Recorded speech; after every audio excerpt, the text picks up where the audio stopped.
देवाय देव एक खजर्षि चिंतामणि पार्श्वनाथ भगवान की। देवाय देव एक खजर्षि भगवान महावीर स्वामी की।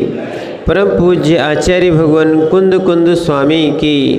परम पूज्य आचार्य भगवान समंतभद्र स्वामी की। परम पूज्य गणाचार्य गुरु और विराग सागर जी महाराज की।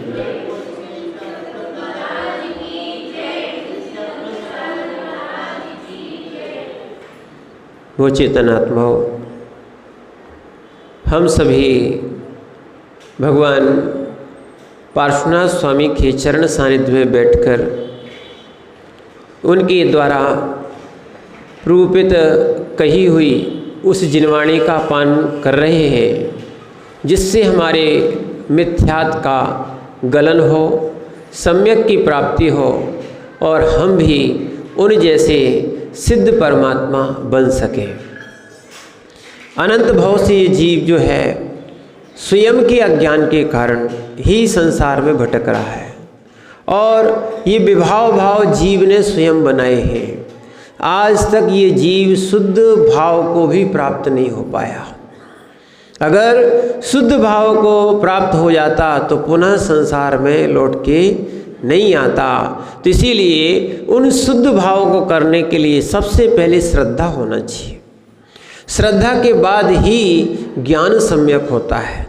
श्रद्धा विपरीत है तो ज्ञान विपरीत होगा और श्रद्धा विपरीत है तो आचरण भी विपरीत होगा, क्योंकि जैसा ज्ञान होता है वैसा ही आचरण होता है। जैसी श्रद्धा होती है वैसा ही ध्यान रखना ज्ञान होता है। इसीलिए सबसे पहले श्रद्धा को निर्मल बनाया जाता है। और आप भी देख लो ना, जब तक श्रद्धा नहीं है, जब तक जीव को श्रद्धा नहीं है, यहाँ बच्चों को देख लो, यदि उनको अपने लक्ष्य का ध्यान नहीं रहता है तो पढ़ाई में रुचि नहीं लगाते।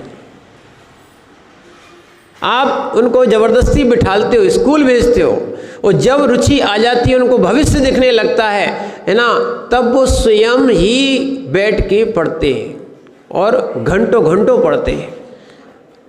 क्या है? उनको लक्ष्य दिख गया, ज्ञान हो गया कि हमें इस लक्ष्य को प्राप्त करना, ये श्रद्धा में आ गया। और जैसे ही ये श्रद्धा में आया, जैसे ही ये श्रद्धा में आया और उन्होंने स्वपुरुषार्थ, सम्यक पुरुषार्थ, उस अर्थजन्य पुरुषार्थ करना प्रारंभ कर दिया। ऐसे ही जब हमारे लिए लक्ष्य बन जाता है कि वास्तविकता में हमें मोक्ष की प्राप्ति करना है, इसलिए दौलत राम जी ने स्पष्ट लिखा है, ताई सुनो भवि मन थिरयान, जो चाहो अपनो कल्याण। क्या है? जो व्यक्ति अपना कल्याण चाहता है वो ही मन वचन काय को स्थिर करके और जिन आगम की बात को सुनता है, समझता है, श्रद्धान करता है और आचरण करता है। जिसको माने आत्म कल्याण की रुचि नहीं है, उनसे जबरदस्ती साधना नहीं होती और जबरदस्ती की साधना होती भी नहीं है। रुचि से होना चाहिए, आनंद से होना चाहिए, विशुद्धि के साथ होना चाहिए। क्रिया भी हुई और विशुद्धि के साथ नहीं हुई, मजबूरी में हुई, अकाम निर्जरा होती है, मोक्ष मार्ग में प्रयोजनभूत नहीं है। इसीलिए यहाँ भी जो व्यक्ति सामायिक करता है रुचि से करे। सबसे पहले लक्षण दिया था प्रसन्न धिया। सामायिक कैसे करना? साधना, सामायिक, व्रत, नियम, पूजा पाठ, ये सब जो है किससे करना चाहिए? रुचि से करना चाहिए, प्रसन्न मन से करना चाहिए। और प्रसन्न मन से करोगे तो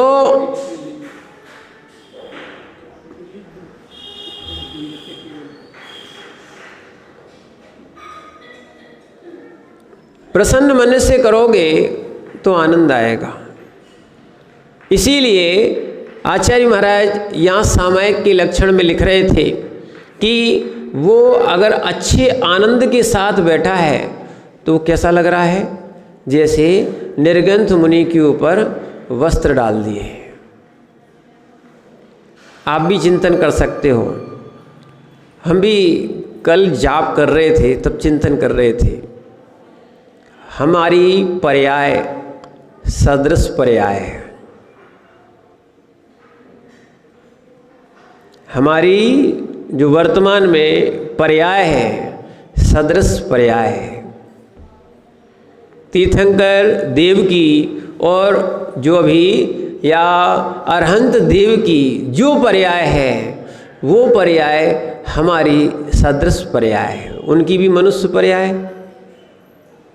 अभी जिनकी आप उपासना करते हो, और आपकी भी मनुष्य पर्याय है। सदृश पर्याय है तो सदृश परिणाम क्यों नहीं बन सकते? पर्याय सादृश्य है, परिणाम विसदृश्य है। अगर सादृश्य परिणाम बनाओगे, चिंतन करो, अंतर कुछ नहीं है। अंतर पर्याय में अंतर कुछ नहीं है। अगर वास्तविकता में ये जो निर्गंथ अवस्था अगर जीव की आ गई, या अगर ऐसी ध्यान भी कराया जाता है कि मैं निर्गंथ हूँ, कैसा हूँ? जब धारणा, अभी ध्यान होगा तो धारणा में आपको निर्गंथ बना के ही धारणा की जाती है। ऐसा धर्म ध्यान के भेद में आया है। क्या है? जितने भी पुरुष हैं वो क्या है? अरहंत बन के ध्यान करेंगे या निर्गंथ बन के ध्यान करें, और जितनी स्त्रियां हैं वो सब आरिका बन के ध्यान करें। क्या है?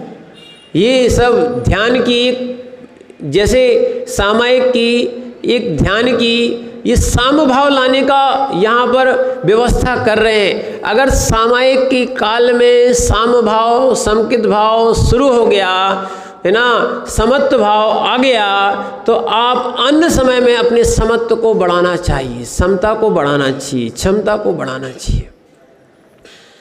क्योंकि सामायिक निर्गंथों के पूरे जीवन भर होती है। कैसी होती है? पूरे जीवन भर निर्गंथों की सामायिक काल सामायिक है। कैसी है? सामायिक चारित्र है, और इनकी सामायिक नहीं है। इनकी 3 समय की सामायिक नहीं है। नहीं तो आप कहने लग जाओ महाराज सामायिक का समय हो गया, ये ठीक है, उपचार है। महाराज का तो सामायिक चारित्र है। 3 समय देव वंदना करते हैं। 3 समय क्या करते हैं? अत पौर्वाणिक देव वंदना क्रियायाम, अत मध्याह्न कालीन देव करनी, मध्याह्न काल देव वंदना क्रियायाम, और अत अपराणिक काल देव वंदना क्रियायाम। ये 3 का शब्द आया है। और भी अगर कोई विशेष साधक हैं, करना चाहते हैं, तो रात्रि में भी कर सकते हैं। आचार्य महावीर कीर्ति महाराज रात्रि की सामायिक विशेष रूप से करते थे। उसी परंपरा में आचार्य विमल सागर जी उनके शिष्य रहे, वो भी रात्रि कालीन सामायिक करते ही थे।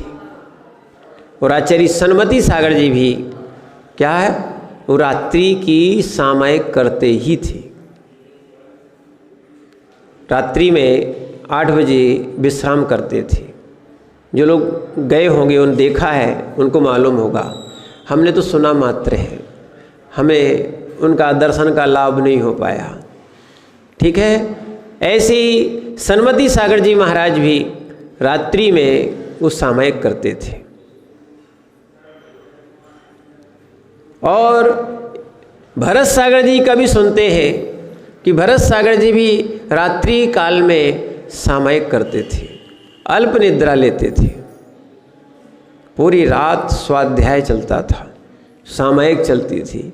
कोई भी पुस्तक अपन को बड़ी से बड़ी पुस्तक दे दो, हमने देखा सुबह मने अपन उनको देंगे और रात में आधी सी पुस्तक तो पढ़ ही लेते थे। ये हमने प्रत्यक्ष उद्गव के चातुर्मास में देखा आचार्य सन्मति सागर जी महाराज का। ये समझना, माने एक ज्ञानी होना और तपस्वी होना दुर्लभ बात होती है। क्योंकि जब जब उपास करोगे, जब जब साधना करोगे, तब तक साधना में तो मन लगेगा, ठीक है, पर आपका ज्ञान में, गहन अध्ययन में मन नहीं लग पाता। और जबकि आचार्य सन्मति सागर जी महाराज का हम भी यही सोचते थे कि ये ज्ञानी माने तपस्वी बहुत हैं, पर वास्तविकता में जब देखा, जब प्रवचन सार जी का स्वाध्याय उन्होंने प्रारंभ कराया, वो स्वयं अमृतचंद स्वामी की टीका लगा के पढ़ते थे। एक महाराज को सीधा सठखंडागम पढ़ा रहे थे, शाम को माताजियों को यानी कर्मकांड की गाथाएं पढ़ाते थे और उनको समझाते थे और वो पढ़ती थी, याद करती थी।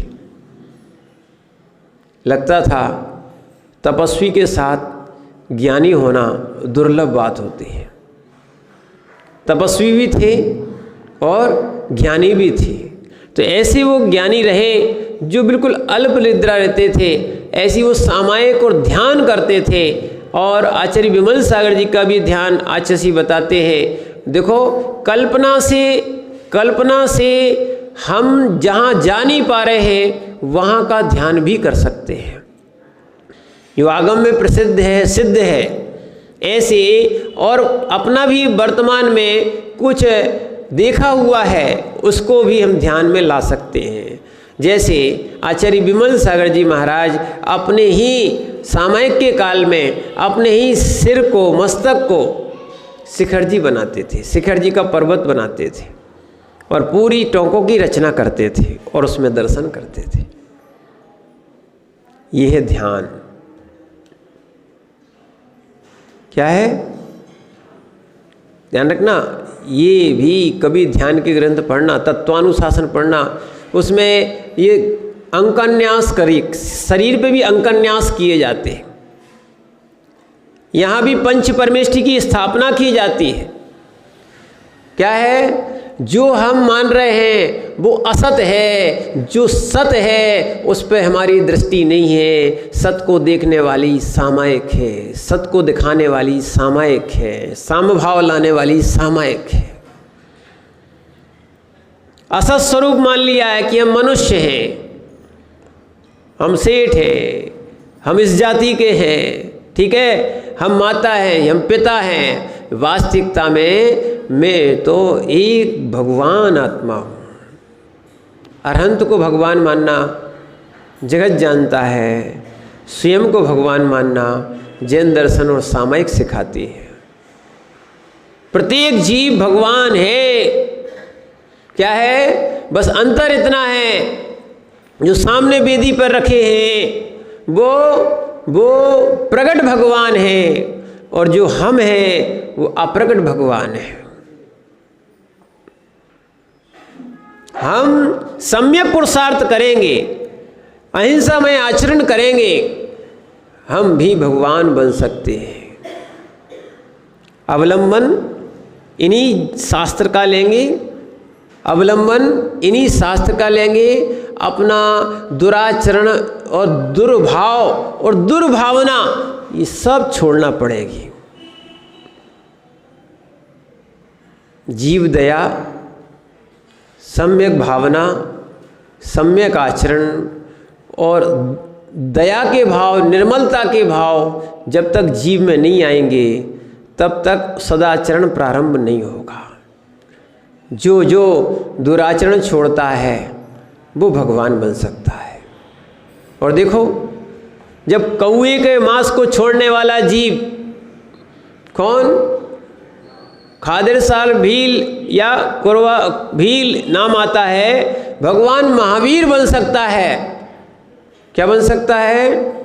हाँ, जैसे खान में पड़ा हुआ लोहा आदि जो है ना, जो अवयव ऐसे ही मिलता है, समझ में नहीं आता कि लोहा है, पर उसी को भट्टी में डाल दिया जाता है। हम लोग भी भिलाई चातुर्मास में गए, बोले महाराज जी यहाँ की मिट्टी ऐसी है कि मिट्टी उठाओ भट्टी में डालो लोहा निकलता है।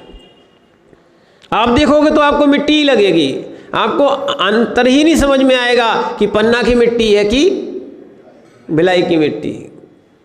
पर गुण है, वहाँ की मिट्टी में क्या लोहा निकलता है, तुम्हारे यहाँ की मिट्टी में हीरा निकलता है। अंतर है कि नहीं? उन पत्थरों में हीरा निकलता है विचार करना, सब माने मिट्टी की अलग अलग योग्यता होती है। मिट्टी मिट्टी कहा जाए सादृश्य है। अब आ जाओ, देखो मिट्टी मिट्टी देखी जाए सादृश्य है, एक जगह लोहा एक जगह हीरा, कितना अंतर है। बस यही है, क्या है, ऐसे ही अपने उपादान की शक्ति बढ़ाओ, सामायिक से अपने उपादान की शक्ति बढ़ाओ। यानी सामभाव ये करना सामायिक सिखा रही है। उस सामभाव करते करते सामायिक चारित्र को अपनाओगे तो यही तुम्हारा जो जीव है ये परमात्मा बनेगा। जैसे पन्ना का पत्थर हीरा बन जाता है, हीरे ही बनता है। क्या बनता है? हीरा ही बनता है, वो परमात्मा नहीं बन पाता है। ठीक है, पर ये जरूर है कि ये जीव जो है ना सदाचरण करेगा, सामायिक करेगा। देखो संसार में जो हो रहा है होने दो, संसार के विकल्पों को अंदर मत लाओ। क्या है, जैसे कचरा लाने से घर दूषित हो जाता है, इसलिए हम कचरे को बाहर निकालते रहते हैं, साफ करते रहते हैं। ऐसे ही अपन घर को तो साफ कर लेते हैं, मन को और आत्मा को पवित्र नहीं कर पा रहे, साफ नहीं कर पा रहे। उसको साफ करने के लिए हमें सामभाव लाना पड़ेगा, सामायिक करना पड़ेगी। क्या है, निर्मलता लाना पड़ेगी, कसाय भाव का त्याग करना पड़ेगा, 5 पापों का त्याग करना पड़ेगा कम से कम सामायिक काल तक। आपके अंदर भी वो अरहंत रूप, सिद्ध रूप, आचार्य रूप, साधु रूप सब दिखेंगे। ये 5 परमेष्ठी आपके अंदर दिखेंगे। अभी तो यहाँ पर मात्र साधु का बता दिया कि साधु का स्वरूप दिख रहा है, आपके अंदर तो सिद्ध का स्वरूप भी है। क्या है, और आचार्य कुंद स्वामी ने जो वार्षणोपेक्षा ग्रंथ लिखा है उसमें 12 भावनाओं का ही कथन किया है और उसमें ये स्वरूप दिखाया है। उन्होंने लिखा, अरुवा सिद्धायरिया वज्जाया साहु पंच पर मिठी ईदी चिट्ठ दे आदा आदा मेहू शरणम। किसकी शरण में जाएं? तो व्यवहार में लिखा है कि हम पंच परमेष्ठी की शरण में जाएं। निश्चय निश्चय निश्चय शरण क्या है? आत्मा ही है। अरहंत, सिद्ध, आचार्य, उपाध्याय, साधु, ये 5 परमेष्ठी एदे चिट्ठ दे आदा, ये स्वयं की आत्मा में होते हैं, यहीं से प्रकट के होके बाहर आते हैं। अनंत अनंत भगवान हो चुके हैं, अनंत अनंत तीर्थंकर हो चुके। क्या है, अनंत 24 निकल गई और अनंत 24 और होने वाली है। और ये भी विचार बनाओ, क्या 6 महीने में 608 जीव मोक्ष तो जा ही रहे हैं।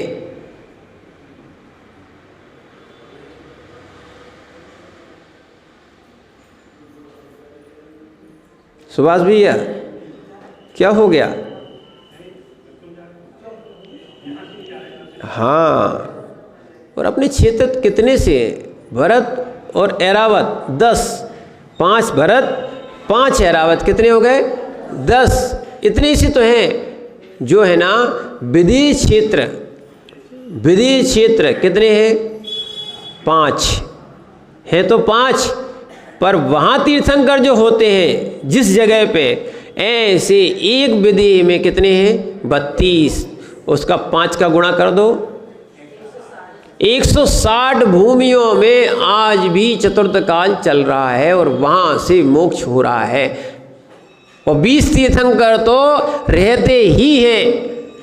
एक विधि में 4, एक विधि में कितने हैं?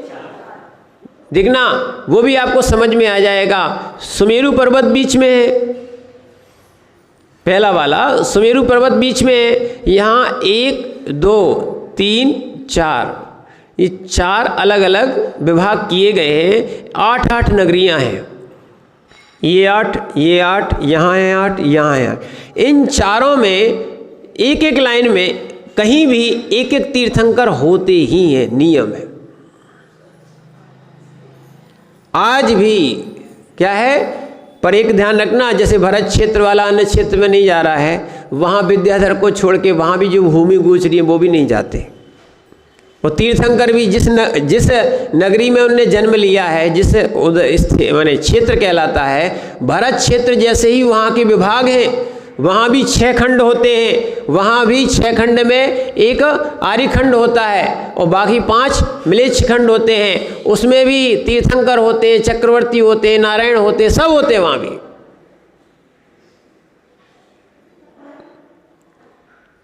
क्या है, वहाँ भी उसके नदियों से विभाग किए गए। जैसे भरत क्षेत्र की एक आप संरचना देखते हैं, बिल्कुल सेम वहाँ वैसी ही रचना है, बस क्षेत्र में थोड़ा अंतर है। अपना भरत क्षेत्र एक है, ऐसे भरत विदेह क्षेत्र में 32 है। कितने, माने 160 आज भी स्थान है जहाँ से विदेह के, जहाँ से आज भी मोक्ष हो रहा है। यानी 6 महीने में 608 जीव मोक्ष तो जाना निश्चित है। 608 जीव निगोद से ही निकलते, उतनी राशि निगोद से निकलती है और उतनी ही जाती है, ये नियम है। बस अभी भरत और ऐरावत क्षेत्र में बैन लगा हुआ है। मात्र यहाँ चतुर्थ काल जब आता है तब जीव मोक्ष जा सकता है। बाकी क्या है, यहाँ पर चौथे काल और पंचम काल या छठवें काल में तो धर्म रहेगा ही नहीं। सुन लो भैया, सामायिक करना चाहोगे तो नहीं कर पाओगे। क्या है, वहाँ चौथे काल में नहीं, पंचम काल में अभी जो चल रहा है, क्योंकि चौथे काल से आया है, जो छठवां काल आने वाला है, वहाँ सबसे पहले तो लोग है ना सदाचार भी भूल जाएंगे, अग्नि खत्म हो जाएगी। पंचम काल में जैसे ही मुनि महाराज से वो ग्रास लिया जाएगा, महाराज की समाधि होगी, उस समय से अग्नि समाप्त। अभी अग्नि है तो आप पकी पकाई रोटी और बहुत सारी चीज़ें खा रहे हो, अग्नि समाप्त तो क्या करेंगे लोग। अब बताते हैं ना आदि मानव कैसे होते थे, वैसे ही आदि मानव बनोगे। फिर जो मिलता था उसको पकड़ के खाएंगे, कपड़े पहनेंगे नहीं, और धीरे धीरे आयु भी कम हो जाएगी, और जो आपकी ऊंचाई है ना वो भी कम हो जाएगी। बस एक हाथ की इतनी, क्या है, पूरा हाथ भी नहीं है, बस इतने हाथ के रहेंगे, 16 वर्ष के रहेंगे। और खाएंगे क्या, बस अधिक तक आयु कितनी है, देखो अभी घटने लगी कि नहीं घटने लगी, अभी घटने लगी। पहले 100 वर्ष के व्यक्ति होते थे, वो कहाँ गए गुड्डा भैया, उनके पिताजी हैं 101 साल के हो गए। ऐसे लोग अब मिलने वाले नहीं हैं। अब धीरे धीरे अब लोग 60 के ऊपर जी गए तो वो समझते हैं महाराज जी तो एक्स्ट्रा है, समझना। इसीलिए अब धीरे धीरे आयु भी घट रही है, ऐसे ही ऊंचाई भी घटती जाएगी। अभी देख लो ना, 76 साल की जो तलवारें हैं, उनकी सामग्री है, आप उठा भी नहीं पाओगे, इतनी लंबी लंबी थी, उनकी ऊंचाई भी लंबी थी उस समय। क्या है, इसीलिए अब वो धीरे धीरे छोटा होता जा रहा है, कद भी छोटा होता जाएगा। ध्यान रखना, कद भरे छोटा हो रहा है, विषय कसाय और माने भावनाएं दुर्भावनाएं बढ़ती जा रही हैं। पहले लोग हिंसक नहीं होते थे, अब वर्तमान में लोग हिंसक हो रहे हैं, उसको धर्म मान रहे हैं। ध्यान रखना, हिंसा कभी भी धर्म नहीं है। क्या है, हिंसा कभी भी धर्म नहीं है। भगवान कभी कोई भी जो है ना हिंसा करते हैं उनसे प्रसन्न नहीं होते। और जो जो जीव मरते हैं, जिनको मारा जाता है, वो सब क्या है, उनको एक प्रकार से क्या है, संक्लेश भाव होने के कारण बद्दुआएं देके जाते हैं, श्राप देके जाते हैं, ये मान के चलना। इसीलिए वास्तविकता में साम भाव रखोगे, अहिंसा भाव रखोगे तो आपकी सामयिक होगी, और अहिंसा भाव नहीं है तो आपके पास सामयिक नहीं हो सकती है। इसलिए दुर्भावनाओं को छोड़ना है। कहाँ हम यहाँ पर मनुष्य में मनुष्यता नहीं देख पा रहे हैं। जैन दर्शन मनुष्य में भगवान दिखा रहा है, सामयिक में भगवत्ता दिखा रहा है। सामयिक में क्या दिखा रहा है? भगवत्ता दिखा रहा है। कहाँ तुम मनुष्यों में पड़े हो कि मनुष्य जन्म माने सार्थक हो जाए, सुधर जाए। अरे वो तो तुम्हें भगवान दिखा रहे हैं, तुम तो भगवान स्वरूप हो पर प्रकट नहीं कर पा रहे हो। बस इतना आपके अंदर अंतर है। तो कम से कम सामयिक में तो अपने भगवत स्वरूप को तो देख लिया करो। क्या है? प्रसन्न होके भगवान को देखकर अपने अंदर के भगवान को देखो। भगवान जैसे बैठ जाओ, बस कुछ नहीं करो। कभी कभी वो नहीं कहते हैं बच्चे लोग, हम भगवान बन के बैठ जाएंगे, बोलते ना, पर बच्चे लोग तो समझ जाते कि अपन को भगवान बन के बैठना मंदिर में क्या है। कभी कभी घर में भी वो करते हैं कि भगवान बन के बैठ गए, ठीक है, पर कभी कभी हम नहीं बैठ सकते क्या?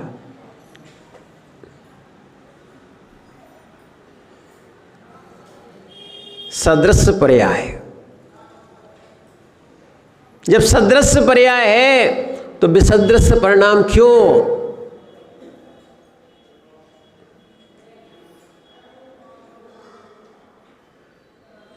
भगवान महावीर स्वामी के सामने बैठ के कल हम यही चिंतन कर रहे थे, जाप भी कर रहे थे, चिंतन भी चल रहा था।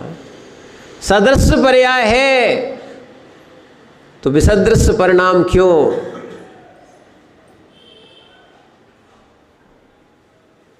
क्या है?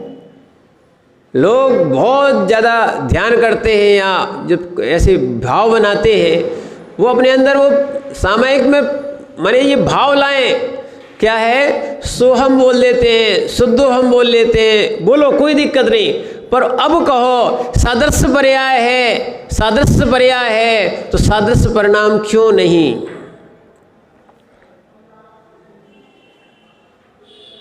आप भी लाओ समता जैसे परिणाम।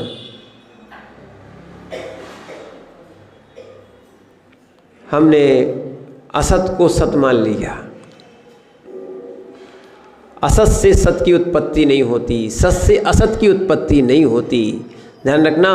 इसीलिए क्या है, हम जो सत है, जो सत स्वरूप है, हमारा सत स्वरूप जो है, शुद्ध स्वरूप है, हम वो सामयिक में देखें।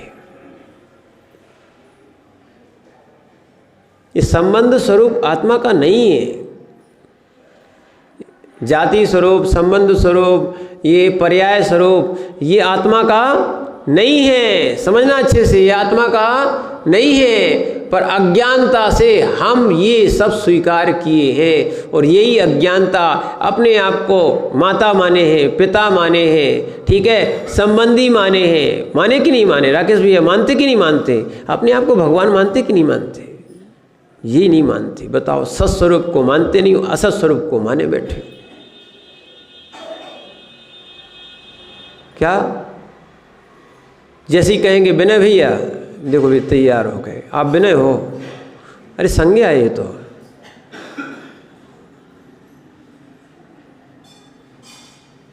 विनय हो, ये भी सत्स्वरूप नहीं है, उपचार है। क्या किया है? पर्याय में पर्याय का उपचार, संज्ञा रख दी है, पर हमने उसको जैसे ही कहा जाता है। और देखना, एक बहुत बड़ा इसका चमत्कार देखना है, सोते व्यक्तियों में से जिसका नाम लेके बुलाओगे वही उठेगा, दूसरा नहीं उठता।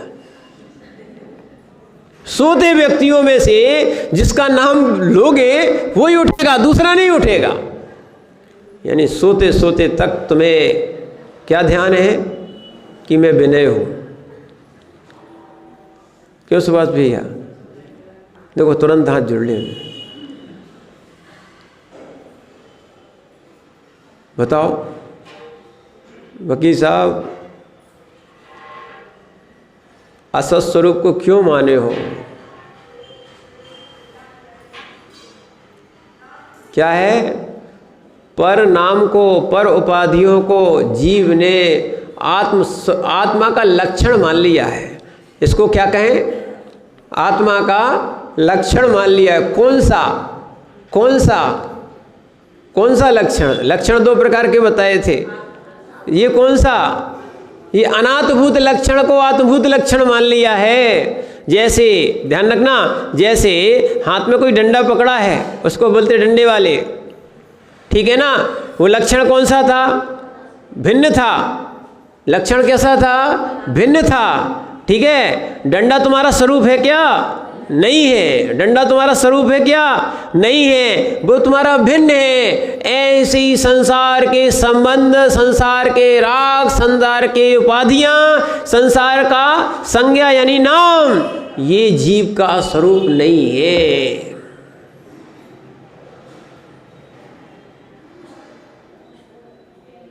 क्या है? सद्भूत लक्षण भूल गए, सद्भूत लक्षण भूल गए। अब वो सामयिक में याद करना है। अब करना है सामयिक, समता में रहना है। हमें अब विसदृश परिणाम नहीं बनाना, हमें अरहंत के सदृश परिणाम बनाना है। ध्यान रखना, अरहंत जैसे सदृश परिणाम बनाना है। उनके जो परिणाम हैं न वो तुम्हारे में आएंगे, न आपके परिणाम हैं न वो अरहंत में जाएंगे। ये भी अज्ञानता छोड़ देना।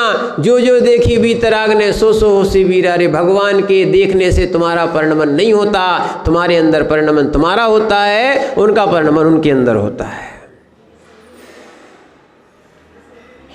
क्या है? हाँ हाँ, जो जो देखी बीतराग ने जो देखी है उसके अनुसार परिणमन नहीं हो रहा है। तुम्हारा परिणमन हो रहा था, उनके ज्ञान में दिखा है। जैसा सुनना, अब इसको और समझ लो। जैसा आपका चेहरा है वकील साहब, वैसा ऐने में दिखता है कि ऐने में जैसा होता है वैसा चेहरा तुम्हारे उसमें तुम्हारा चेहरा होता है। बताओ।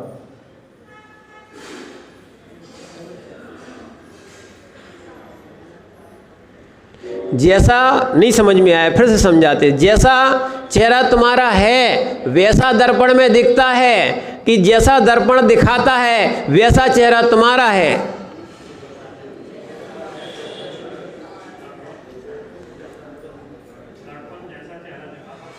बहुत बढ़िया है।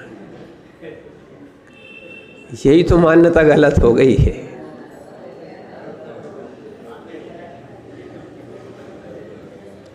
राकेश भैया आप ही बता दो।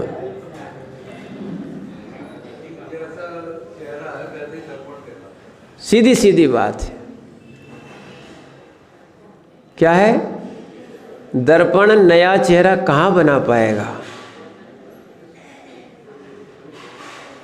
यही तो मान्यता गलत है। ना तुम्हारा दर्पण चेहरा बना पाएगा, ना भगवान चेहरा बनाते हैं।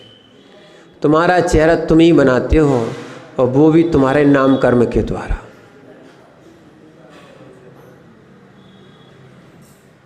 क्या है? और यही देख लो ना, चेहरे में अगर माना कि दर्पण में यदि काला चेहरा दिखा तो फिर पाउडर नहीं लगाना।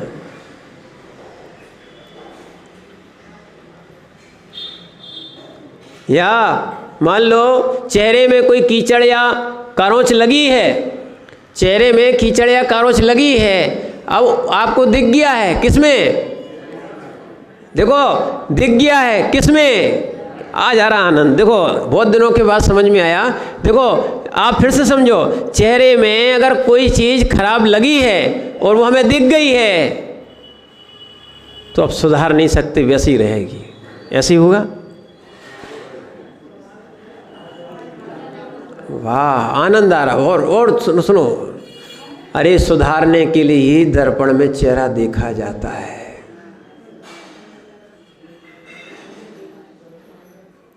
क्या? चेहरे को सुधारने के लिए ही दर्पण में चेहरा देखा जाता है। कि अगर बाल खराब है तो ठीक कर लेंगे, चेहरा खराब है तो ठीक कर लेंगे, ऐसे ही परिणाम खराब है इसीलिए हम प्रभु के सामने आते हैं। वो दर्पण एक प्रकार मान लेते हैं, अब हमें सदृश परिणाम बनाना है, हमारा विसदृश थे, अब सदृश परिणाम बनाना है, इसीलिए हम आगम से भगवान के ज्ञान से वो परिणाम को मिलाते हैं, वो बनाते नहीं हैं। ऐसे ही जैसे चेहरा होता है वैसा दर्पण में झलकता है, ऐसे जीव के अंदर जैसा परिणमन होता है वैसे उनके ज्ञान की निर्मलता है कि उनके ज्ञान में झलकता है, वो झलकाते भी नहीं है। वो आत्मज्ञ है, वो सर्वज्ञ नहीं है, व्यवहार से उनको सर्वज्ञ कहा गया है, ऐसा आलाप पद्धति में आया है विषय। क्या है? वो जो आत्मज्ञ होते हैं वो सर्वज्ञ होते हैं, जो सर्वज्ञ बनने जाते हैं वे सर्वज्ञ नहीं हो पाते हैं। सामायिक आत्मज्ञ बनने के लिए बता रही है, साम भाव आ जाए, समता भाव आ जाए, समकित भाव आ जाए, समत्व भाव आ जाए, है ना, यहाँ पर राग द्वेष से रहित अवस्था हो जाए, बस उतनी देर के लिए 5 पापों से रहित अवस्था हो जाए। जब 5 पापों का त्याग हो ही गया है, कौन सा?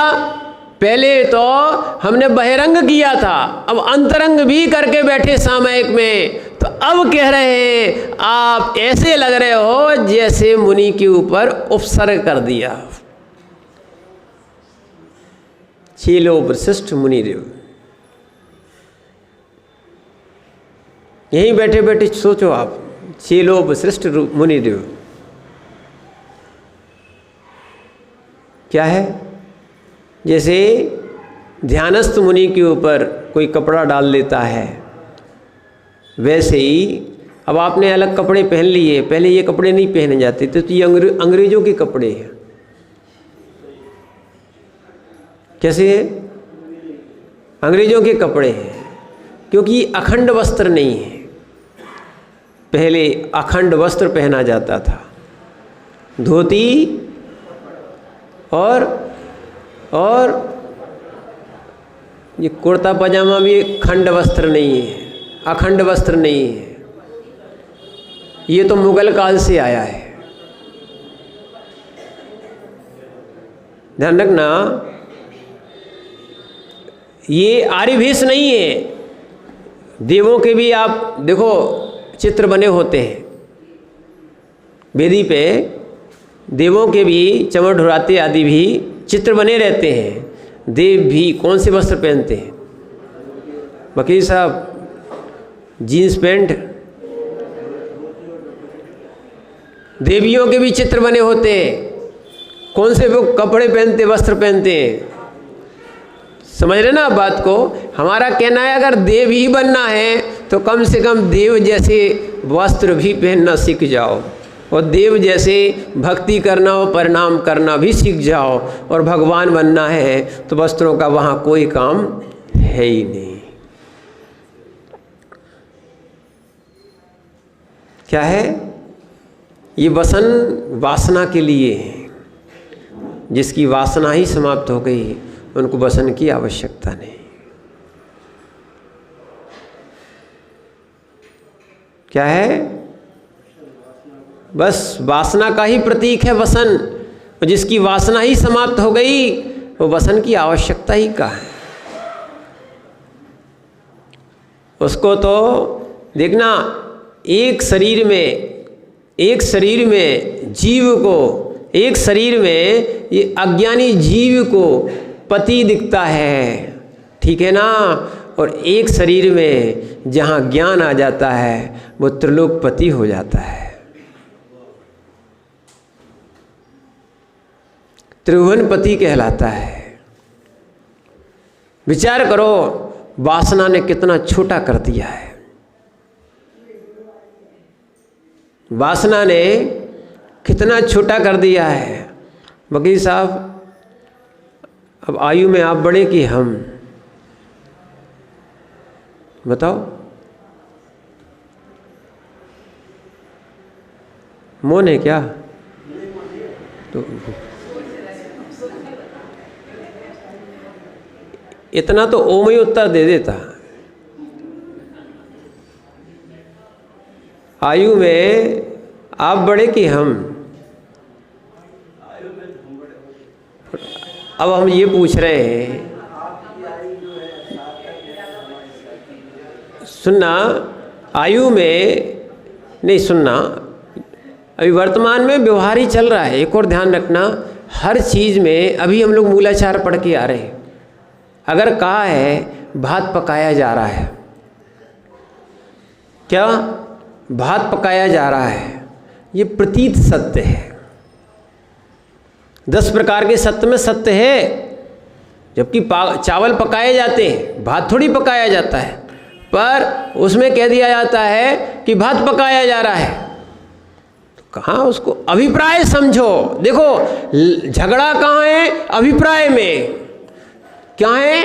अभिप्राय में झगड़ा है। मैंने अभिप्राय नहीं समझने में झगड़ा है, और अभिप्राय समझ गए, आगम आपको सच्चा सच अभिप्राय समझाता है। लोग गलत अभिप्राय लगा लेते हैं, भटक जाते हैं लोग, हंसी आती है उनके लिए, बीत विपरीत मार्ग में चलते हैं और फिर भी कहते हैं हाँ हमें मंजिल मिलेगी।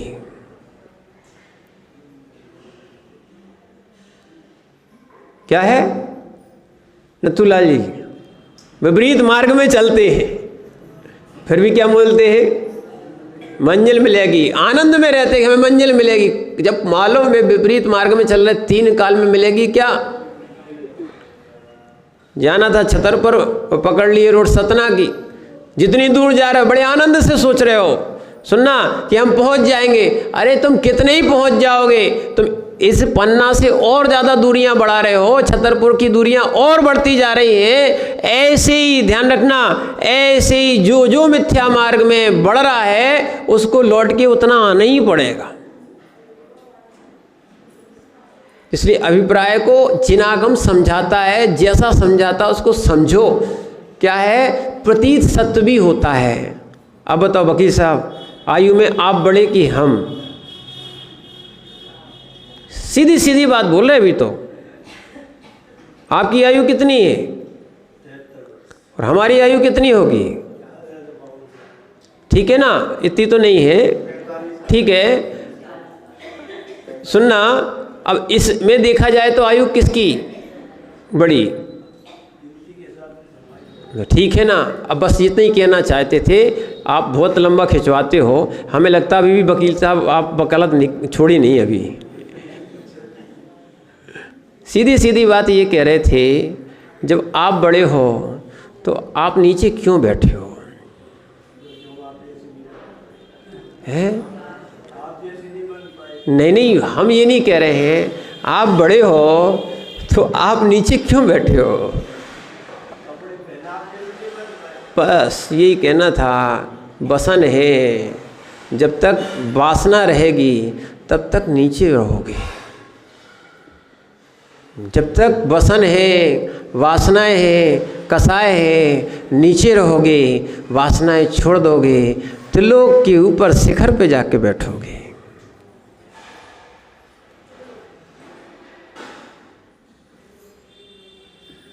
क्या है?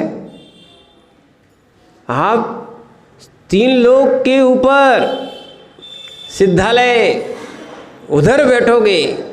वासनाओं ने छोटा बना दिया, कसायों ने बहुत छोटा बना दिया।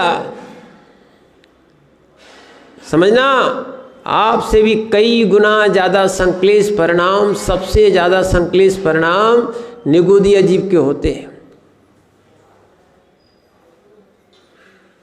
कहने को क्या है? कहने को अंगुल के असंख्यात विभाग उसकी अवगाहना होती है छोटा पर कसाय से भरपूर। ठीक है ना? ऐसे इन कुभावों को अपन कम से कम मध्यलोक में आ गए हैं। अपने भावों की परिणति निर्मल करो, ये सामयिक सिखा रही है। सामभाव लाओ, ये सामयिक सिखा रही है। इसीलिए वहाँ पर वो बैठे बैठे क्या है, मुनि सादृश्य बैठा हुआ है वो श्रावक, अभी श्रावक है, मुनि सादृश्य बैठा हुआ है श्रावक, यानी वो सादृश्य परिणाम, कम से कम अरहंत के नहीं तो मुनि के सादृश्य परिणाम देखो। मुनि की सादृश्य पर्याय तो दिख रही कि नहीं राजू भैया, दिख रही कि नहीं? सादृश्य दिख रही कि नहीं नवीन भैया? अपनी पर्याय, दोनों की पर्याय एक सी है कि नहीं? सादृश्य दिख रही कि नहीं? जब सादृश्य पर्याय दिख सकती है, इतने मुनिराज आते हैं, इतने आचार्यगण आते हैं, सादृश्य परिणाम भी देख लिया करो। भिन्न समय में नहीं तो कम से कम सामयिक के समय में देखो। आहार देते देखो, क्या विचार करो, हे भगवान वो दिन कब आएगा? ये आहार दाता जो है ना बहुत बड़ा पुण्य लाभ उठा सकते हैं, है ना। आप आहार देते देते भावना भाव, हे भगवान वो दिन कब आएगा कि हम भी अंजलि में आहार करेंगे, पेट भरने के लिए नहीं, निर्गंत स्वरूप को प्राप्त करने के लिए।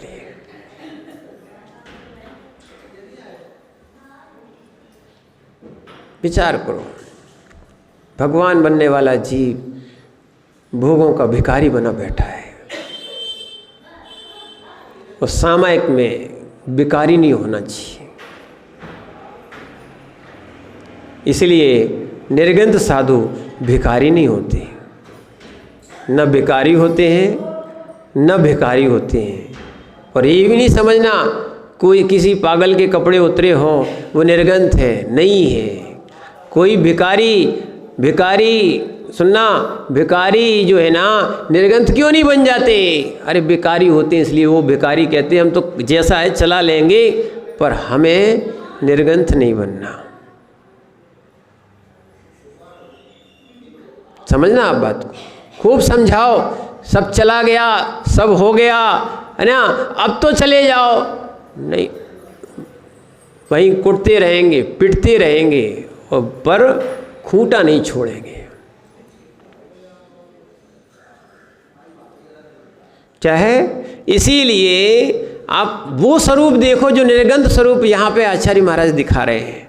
क्या है? अब क्या करना है? जब आपको निर्गंतवत कहा गया है, चीलो श्रेष्ठ मुनिदेव, अब आगे 133 नंबर की गाथा में या श्लोक में आचार्य महाराज बताते हैं, सामायिक स्वीकृतो वंतो ये तेपी अपरम, किंतु क्या करता है वो ध्यान में, तो यहाँ बोल रहे शीतोष्ण दंशमसक, शीतोष्ण दंशमसक परिसय मुपसर्गमपि च मौन धरा, सामयिकं प्रतिपन्ना, सामयिकं प्रतिपन्ना अधिकुर्वीन्न चल योगा, अधिकुर्वीरन्न चल योगा। पढ़िए,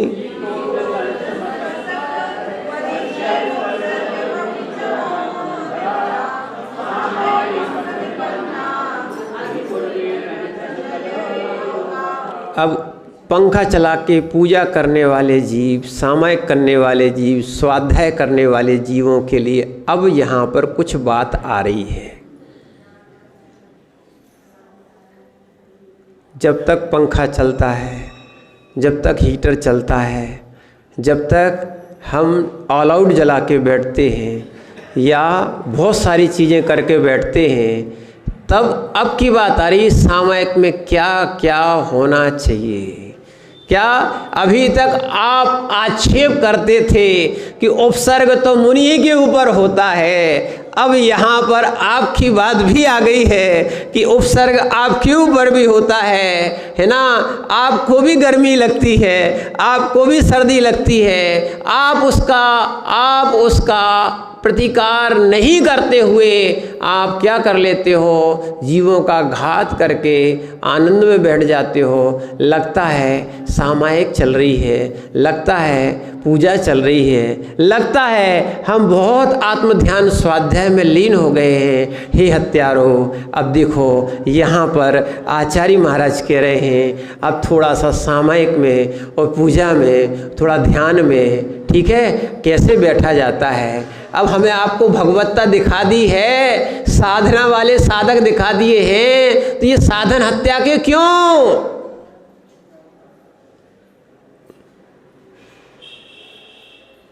थोड़ा शरीर से ममत्व छोड़ो रज्जू भैया।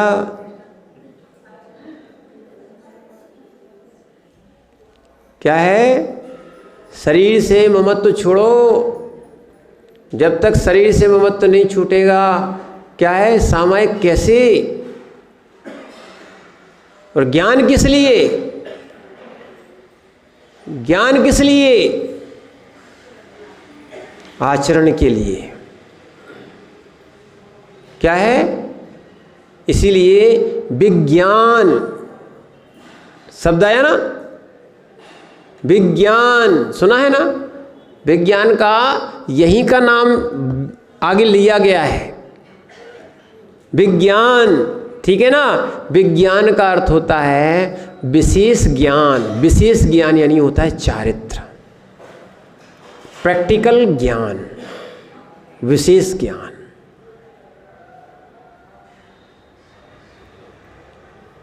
ठीक है ना। अब यहां पे बता रहे, जब आपको महाराज दिखा दिया है शीतोष्ण दंश मशक, अब सामायिक करने को स्वीकृत करने वाला कौन? सामायिकम यानी सामायिक को स्वीकृत, प्रतिपन्ना यानी स्वीकार करने वाला, अचल योगा निश्चल योग वाला व्यक्ति। निश्चल योग बैठो। सामायिक करने के लिए हमने पहले ही कहा था, ध्यान करने के लिए सबसे पहले शरीर को ऐसा वैसा, माने आड़ा टेढ़ा उल्टा सीधा मत खिलाओ कि शरीर आड़ा टेढ़ा उल्टा सीधा हो जाएगा। अभक्ष खाने वाले या जिनका कर्म विशेष उदय में आ जाता है, ये नौकर्म काम आता है, इसीलिए आड़ा टेढ़ा खाओगे, उल्टा सीधा खाओगे तो अचल योगा नहीं बनेगा। दोनों काम एक साथ नहीं हो सकते। क्या? आलू भी खाएं और शुभ ध्यान में लग जाएं। क्या है? अभक्ष भी खाएं यानी प्याज और लहसुन खा के आए, है ना, इतनी तो बदबू देती है, उसको कैसे लोग खा लेते हैं। हम लोग अगर बाजू से निकल जाए तो नाक बंद करना पड़ती, क्या करें, क्या कर सकते हैं, अंतर इतना है। जैसे सुनना, अब कहना है, देखो तुम्हें मल नहीं दिख रहा है पर अपन को मल दिखता है, सूअर को मल कहाँ दिखता है। कैसे लोग बना लेते हैं, कैसे लोग परस लेते हैं, कैसे लोग खा लेते हैं। क्या है? कैसे कैसे आप बदबू वाली चीज़ें खा लेते हो। ऐसी पर्याय मिलेगी भैया, हम लोग सुबह छोड़ने जाते हैं, मैं इंतज़ार में बैठे रहते हैं।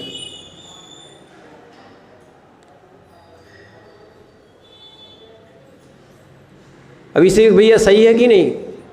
ये 4-6 लोग तो रोज़ जाते ही जाते हैं। कहाँ गुड्डा भैया और अभिषेक, राजू, ये लोग जाते हैं, वो देखते हैं ना, जैसे ही हम लोग उठते हैं फौज दौड़ जाती है वहाँ से, मल को खाने के लिए लड़ते हैं। क्यों? मनुष्य पर्याय में अभक्ष खा रहे थे, इसलिए चाट खाओगे तो चाट चाट खाना पड़ेगा।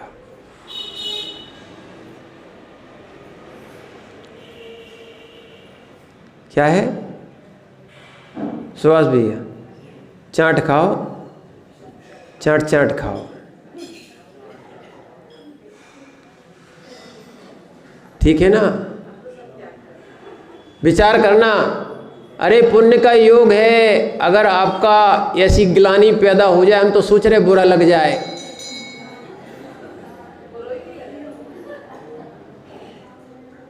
नवीन भैया बुरा लगा? कह रहे नहीं लगा, अभी नहीं लगा। अरे आपको मल दिखता कि नहीं, पर वो शुगर को भोजन दिखता कि नहीं, ठीक है ना। इसीलिए निश्चल योग के लिए ये अभक्ष परिणाम छोड़ दो। एक और ध्यान रखना, पक्की बात है, चाहे जैन हो चाहे अजैन साधना वाला साधक ध्यान वाला हो, अगर वो साधना करने वाला अगर जा रहा होगा, पहले ही कह दिया जाता है कि तुम जो है लहसुन प्याज ऐसी इन चीज़ों को, मूली इनको आलू वगैरह इन चीज़ों को छोड़ना ही पड़ेगा। और वो ध्यान के लिए छोड़ता है, वो तुम सामयिक के लिए नहीं छोड़ सकते।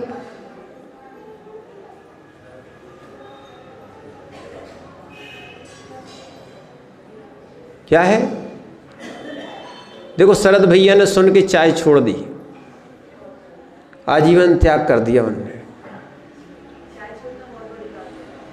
अरे चाय तो अभक्ष थी, आलू वगैरह तो खाते कि नहीं खाते, तो ठीक है। इसीलिए अभक्ष छोड़ देना, ठीक है। और निश्चल योग ये वास्तविकता में बुढ़ापे में नहीं छोड़ना चाहिए, पहले ही छोड़ देना चाहिए। कारण क्या है, बुढ़ापे में छोड़ोगे अब तो वैसे ही बिगड़ गया शरीर, ठीक है ना। पहले छोड़ दोगे तो देखना आलू वगैरह तो शुगर और हो जाती, शुगर बढ़ती भी है, इसलिए शुगर वाले है ना, जब शुगर हो जाती तो उनको छोड़ना ही पड़ती है। इससे अच्छा है अभक्ष मान के पहले ही छोड़ देते तो जिन धर्म का पालन होता, जिन आज्ञा का पालन होता, कर्मों की निर्जरा होती। और बाद में छोड़ भी दोगे तो शरीर के लिए छोड़ी थी, आत्मा के कल्याण के लिए कहाँ छोड़ी। इसीलिए शरीर नहीं बिगड़ेगा, शरीर नहीं बिगड़ेगा तो निश्चल योग वाले हो जाओगे। ऐसा भोजन ऐसी क्रियाएं नहीं करना जिससे आपका निश्चल योग ना रहे। फिर मौन धरा, मौन होना,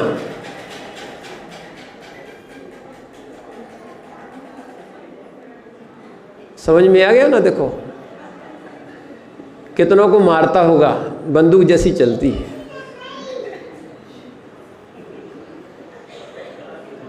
ठीक है, मौन धरा, सामयिक करने वाला कैसा है, हाँ, वही व्यंतर भी नहीं बनना,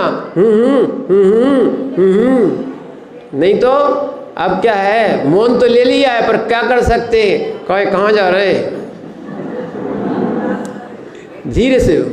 क्या बताएं लोगों को, नाटक वालों का सामयिक नहीं होती, नाटक वालों की सामयिक नहीं होती, इसीलिए मौन होना चाहिए। फिर शीतोष्ण दंश मशक, ये बात आ रही थी, शीत उष्ण को शीतोष्ण, दंश मशक यानी मच्छर परिसय, शीत उष्ण दास मच्छर आदि की परिचय। और कौन को, देव मनुष्य त्रियंच अचेतन कृत, 4 प्रकार के उपसर्ग को सहन करें। कौन को लिखा, मन्नू भैया, किसको लिखा, किसको लिखा। इसीलिए ये सारी क्रियाओं में यहाँ मुनिवत कार्य करने को बता रहे हैं। भूल नहीं जाना, महाराज ने हमें मुनि बना दिया था, अब उपसर्ग भी सहन करवा रहे, चिंता क्यों करते हो। और वो भी खेद नहीं आना चाहिए, सहन करो, अभ्यास करो। और ऐसा अभ्यास कर लिया तो आप वास्तविकता में मोक्ष मार्ग के अभ्यासी बन जाओगे। इसलिए हम ऐसे अभ्यासी बने जिससे हमारे सारे मन वचन काय के योग है ना, जो विसदृश्य बन रहे थे वो सादृश्य बन के हम भी मोक्ष में गमन करें। ओम नमः सिद्धेश्वराय।